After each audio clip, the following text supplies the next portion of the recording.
This is a film about a visit to Hiroshima to see the site of the first use of an atomic bomb in combat. To get to Hiroshima in southern Japan, we caught the amazing high-speed Shinkansen train. These beautiful trains are frequently called bullet trains outside of Japan.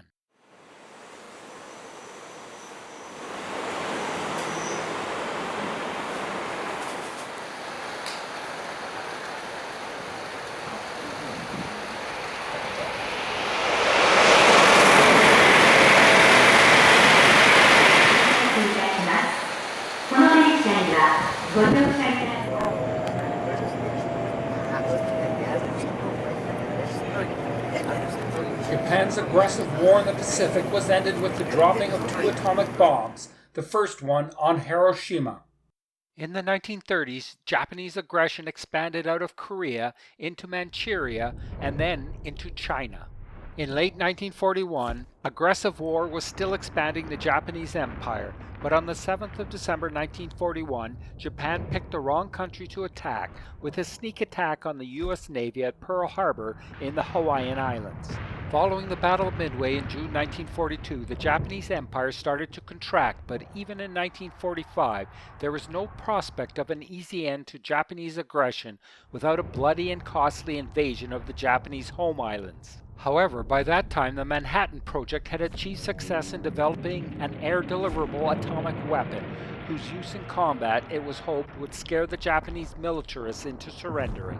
On the 6th of August 1945, a B-29 named Enola Gay lifted off Tinian Island carrying an A-bomb for use against Hiroshima, which was a compact city ideal for destruction and a real military target due to the presence of the headquarters of the Japanese 2nd General Army, the 40,000 military personnel in the city, and the armament factories. After a 6-hour flight, the Enola Gay arrived over Hiroshima and dropped the first atomic bomb used in combat. It detonated at 8:15 in the morning at an altitude of 1,750 feet with a blast estimated to be the equivalent of 13 kilotons of TNT.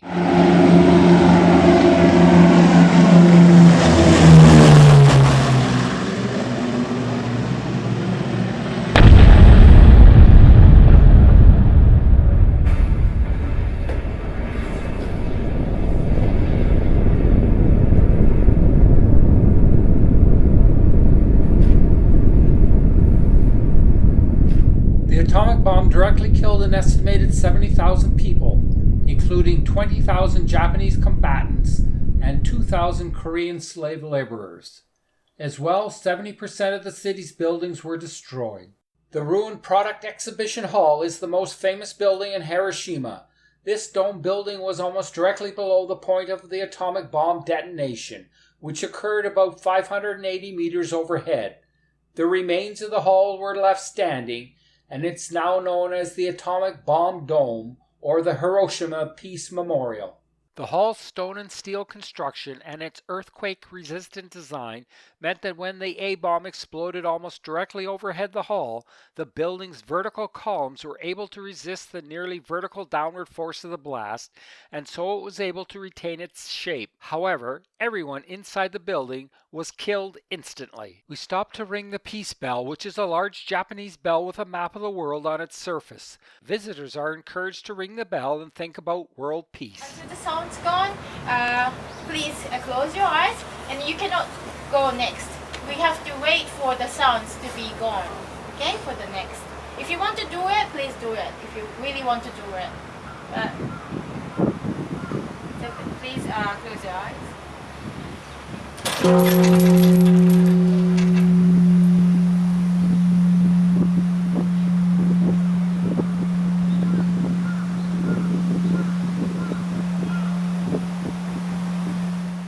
The Children's Peace Monument, with its atomic bomb children's statue, is a monument for peace to commemorate the child victims of the atomic bombings of Hiroshima, who either died directly from the blast effects or indirectly from the lingering effects of radiation from the atomic bomb explosion. The Hiroshima National Peace Memorial Hall for Atomic Bomb Victims opened in 2002 to mourn the lives lost in the atomic bombing and to contemplate peace. However, there is no mention of the period of Japanese aggression from 1937 to 1945, during which there were some 26 million non-Japanese civilian deaths, most of them in China. The Peace Memorial Museum collects and displays belongings left by the victims, photographs, and other materials that convey the horror of the event.